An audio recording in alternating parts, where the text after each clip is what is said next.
the Olympics just ended, and many news articles were written about how probably the best gymnast in the world, Simone Biles, withdrew because she got something called the Twisties, which is something that evidently gymnasts get sometimes, which is they will be doing some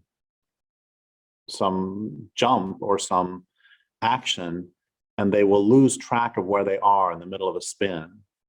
And obviously, if you lose track of, if you're doing a triple spin of some sort, and you lose track of where you are in the middle, you not only can't do the spin very well, but you may very well hurt yourself.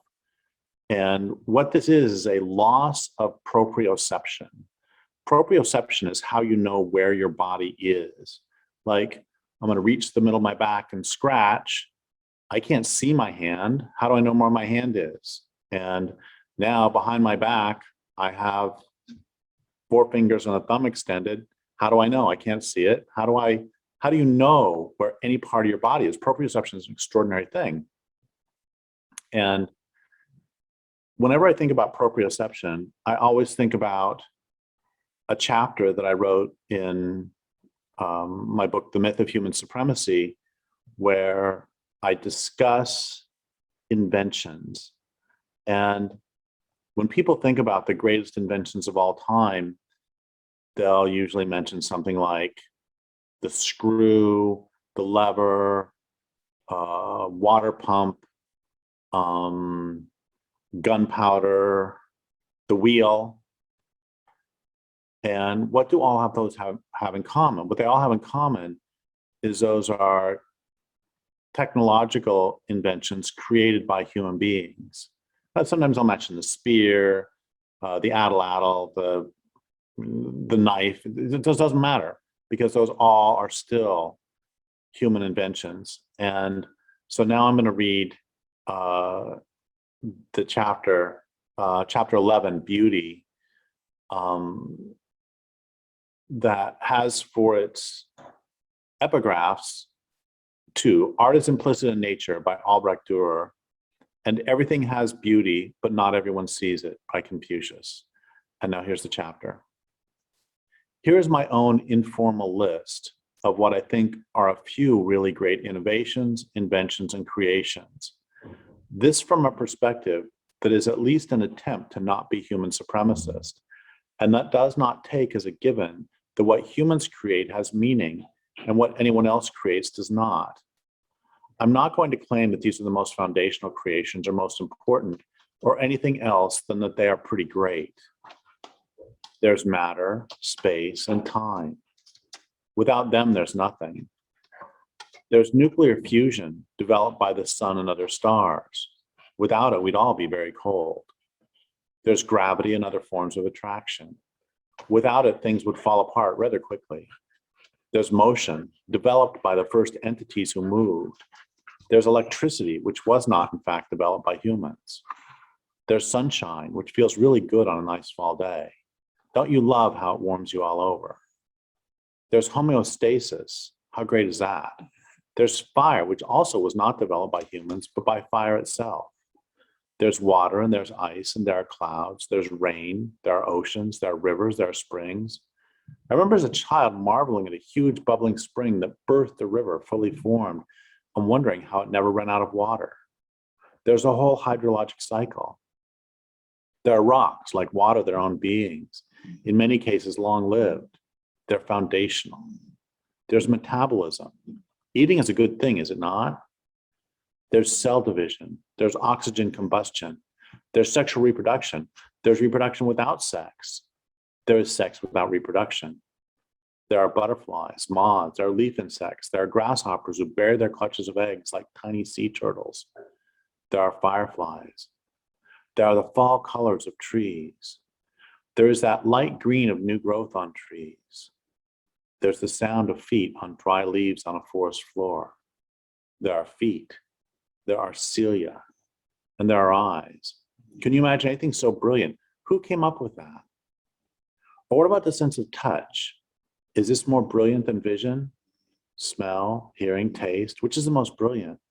Don't ask me, I'm certainly not smart enough to figure it out. They're all good. But what about other senses unknown to humans?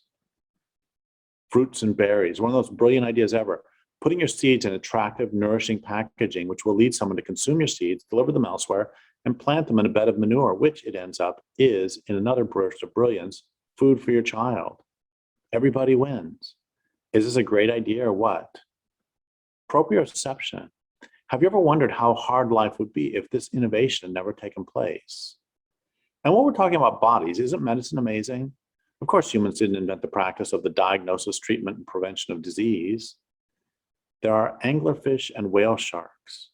There are algae, spider silk, echolocation, beaver dams, bird nests, flowers, color, lichen, pheromones. There are families of wolves, families of baboons, families of elephants, families of chimpanzees, families of bees, families of alligators, families of frogs, families of plants, families of bacteria, multi-species families like forests, like rivers, like you. There are families. Friendship is a wonderful innovation. Love. There are roots to nestle deeply into soil. There are roots who wrap around each other to hold up friends and comrades and lovers. Wings. There are wings for flying and wings for swimming. Fat. Isn't that a marvelous way to store energy and to keep you warm? Muscle. Who invented muscles? They're extraordinary. Blood, sap, water, dreams, silence, beauty, harmony, anger, sorrow, joy. I could go on, but perhaps it's best if you come up with your own. It also bothers me that human supremacists believe that only humans create art. What about lightning, thunder, ocean waves, their sound, their smell, their sight? Have you ever seen seals body surfing? Clouds, toroidal bubbles, non-toroidal bubbles, the wind in the trees, from soft sighs to groans to creaks to the clashing of branches. Don't you think a light breeze in a deciduous forest is the best sound in the world? Or no, maybe that would be a heavier wind in redwoods, or maybe a full-blown storm in a pine and fir and cedar forest where storm and forest together sound like the sea. Maybe it's the sound of meadowlarks, or maybe an interspecies chorus of frogs, or maybe the sound of a herd of bison running as fast as they can, or maybe the hundreds of songs of mockingbirds, maybe the sound of a cave breathing. I love the Four Seasons. No, not the cover version by Vivaldi, much as I like it, but the original. The original came much earlier and is much better. Snow, fog, frost, larches in fall, maples in fall, willows in spring. The look in a dog's eyes when it's happy, a deer's eyes, the eyes of a jumping spider. Octopi, some of the world's best actors. Snakes, aren't they beautiful? Egrets, alders, canyons, the wings of a dragonfly, iridescent beetles, non-iridescent beetles, skin. Jellyfish tentacles, chanterelles, Amanita muscaria, earth stars, bridal veil stinkhorns, puffballs, murmurations of bird or fish, snowflakes, raindrops, water sculpted rocks, wind sculpted rocks, the smell of a forest. Is there anything more beautiful? I don't think so. The smell of a desert after a rain. Is there anything more beautiful? I don't think so. The Milky Way, is there anything more beautiful? I don't think so. Agates, crystals, granite, the smell and feel and sight of soft soil, sunrises and sunsets. How about the first faint star you see after the sun goes down, hanging just so above the silhouette of a ridge of conifers on black on the deep, deep blue? Is there anything more beautiful? I don't think so. Life itself is art. By destroying life, human supremacists are destroying the most beautiful and extraordinary innovations, creations, art. How could they do this? They value only themselves. What humans create has meaning. What non-humans create does not. Not only must human supremacists devalue what non-humans create, they must destroy these creations, lest these creations remind them that there still exist those who are not under their control. Lest it remind them they are not the only beings who exist, that they are not the only beings who create. This is one reason this culture is so destructive. It's one reason it hates nature so much.